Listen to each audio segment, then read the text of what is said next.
let you know, Joseph, just for the purposes that we are recording on our body worn video, just so you're aware, okay? Do you want to maybe come out because it'll distress you? Sorry? Do you want to maybe come out because it might distress your daughter? She's very young, I know, and we just want to have a Whose chat. daughter? The daughter. No, she's got out of the bath. She's fine. She doesn't know what's going on. You're all right talking with her hearing? Yeah. Yeah, okay. So I don't have any mental health problems. That's been established 4 times. And why are you here? We were asked by the police to come and have a chat with you and just basically check in since you're discharged from hospital and see what's been happening and what's happening in the house. So we were hoping that we can have a chat with you.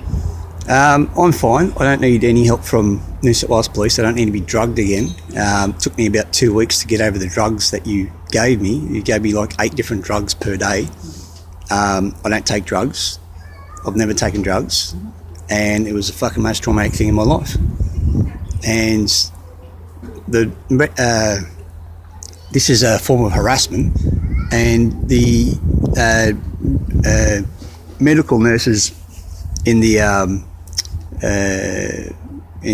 Bungarraby Centre said in the first hour I should not be here.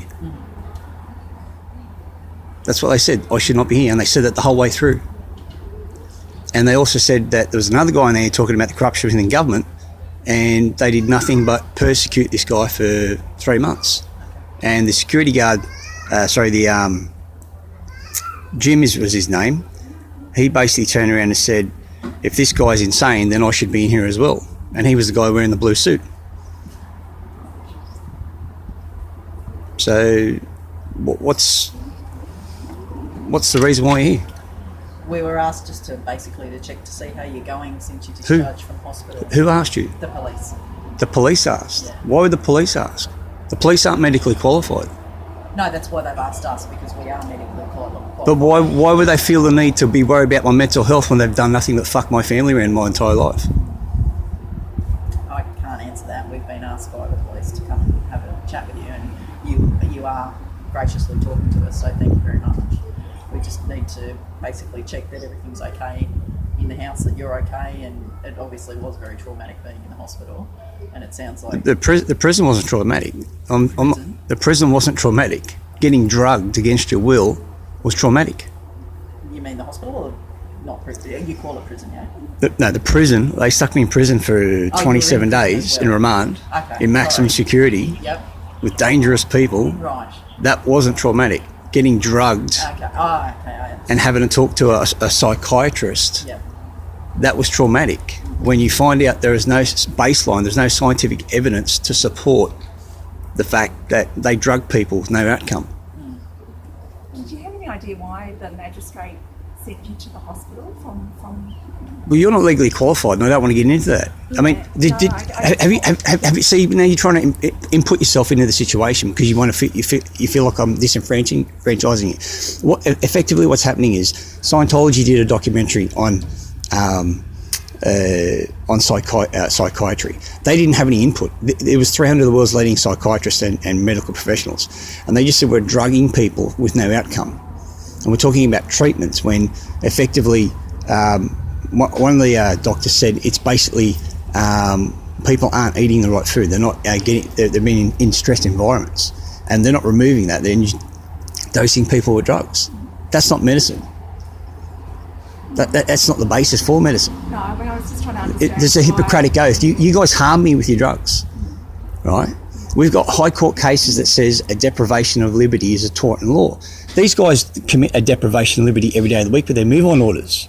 There's a Supreme Court case down, I can't remember the name because it's a really long name, Paul and Jamie Monies versus the state of Victoria, and that basically said that the Australia Act, which is the act that gives these guys the power to come and have move-on orders and all this other kind of crap like the Mental Health Act, because everything's been refurbished since 1986, since the Australia Act, right? And this court case basically, which is in July 2020 of this year, basically went through everything that is illegal about the Australia Act and the fact that these guys are operating under ABNs. Well, ABN is Australian business number issued by the ABR. The ABR gives them to the ATO. The High Court ruled that the ATO is not a legal entity on the 17th of May 2000. Okay, so that sounds insane. How did the High Court say that the Australian Taxation Office is not a legal entity here in Australia? How does this relate to your sort of contact with court and hospitals? Sorry? How does this relate to you going into the hospital? Well, that's why I was sent to hospital, because I was making these arguments and making them public. Okay, you can have a court case and the public doesn't know about it. It's in the private. It's effectively what's called in the private. And when I take the transcript and go through it and explain the illegalities of the ATO and threatening and stealing people's houses, the court doesn't like that, because the court is operating on Unijoint. It's private model international law. And so if I'm explaining all that, explaining the fact that the judges and the magistrates have tricked us into capitalising our family name, which if you go to the Australian Stars Mail, page 516, it says commercial terms, proprietary terms and brand names should all be capitalised. But if you go to a styles manual, it says proper names should be written with capitalised first letter. So why are they getting us to write our names in all capital letters? Because they're operating under private model international law. Did they tell us about it? Oh, sorry. So effectively, I don't need your services, I don't need your drugs, and I don't need your help. When I was in the magistrates court 2 weeks ago, I said, I mentioned drug-induced psychosis. Right? That wasn't referring to I have a drug-induced psychosis. I was basically drugged in your hospital, and I was suffering from the drugs, as in it's taken me 2 weeks to get my mental clarity back. Right? So you didn't mean psychosis in terms of hearing voices? And No. I meant for me being drugged and having an altered state was bad choice of words, I suppose, psychosis. Okay. But when you drug... Has anything changed since you came out of hospital? Has anything much changed since you came out of hospital a few weeks ago? Is it all pretty much the same? Any other?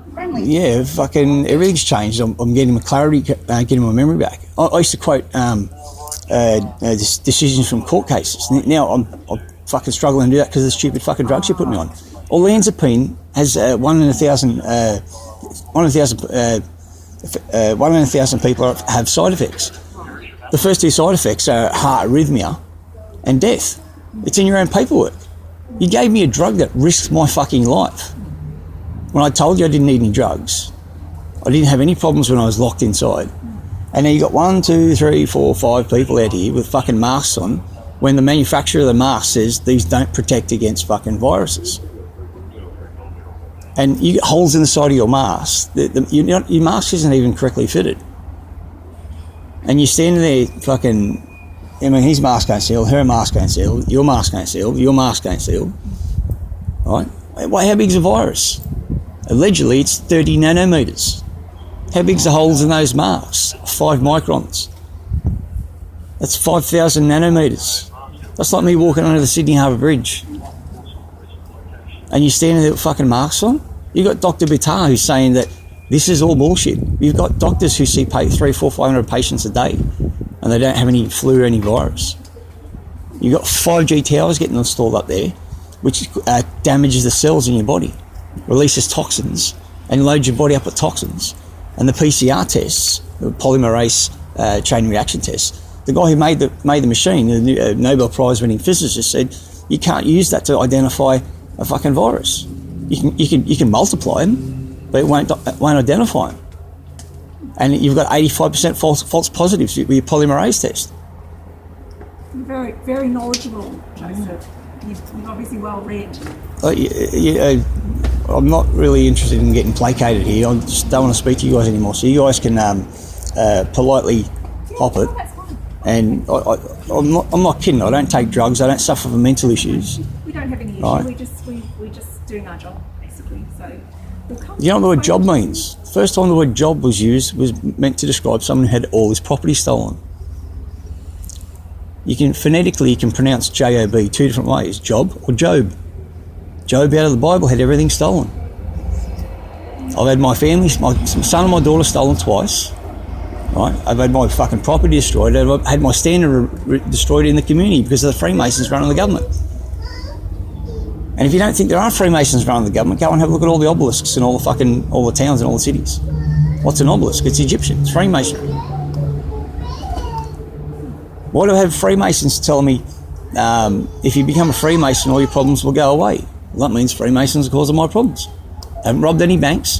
Haven't murdered anyone. I've touched up a few people over the years when they've tried to touch me up on side or whatever. Right, but that's called self-defense, isn't it? And I've got these two gentlemen here and this woman here with all masks on, acting like complete tits. The mask manufacturers say it won't stop a virus. If you wear a mask, it will increase your CO2 levels between 0.5 and 3%. That's not good. That's like adding 30 years to your age. You expel 70% of your toxins through your breath, CO2. And here we are, we have people walking around masks, and you only put a mask on the doctor who's treating a terminally ill patient. That's been the standard for 130 years. You don't put the mask on the healthy people unless they're treating a sick patient. You don't isolate healthy people. All right, well, we might let you get on today. Thank you for talking to us. We appreciate it. And you're a sellout to your race. Hey? The cloud of ring. How do you know where I'm coming from? Sorry? It's a cloud of ring. I know it is. But Yeah. what's that got to do with my race? Sorry? That's your race. But you don't know where I come from. So Why are you wearing a race-specific ring? because that's where my background's from. Well, that's your race. So why is it a sellout? Huh? What do you mean? Why is it a sellout? You're working for a government that drugs people. All right. Well, thank you for talking to us. Seriously, everyone down at Bungarby, or whatever it's called, there you are, right, was on drugs, affected by drugs. There's a lawyer in there, right, and he was fucked up on pharmaceutical drugs. And what does the Bible say? Thou shalt not partake of pharmakeia. Why is it all their drugs before 1900 were all plant-based? I'll answer that. Why are they all petroleum-based now? Good Right. question. We might leave you to it. Thank you. See you later. Bye.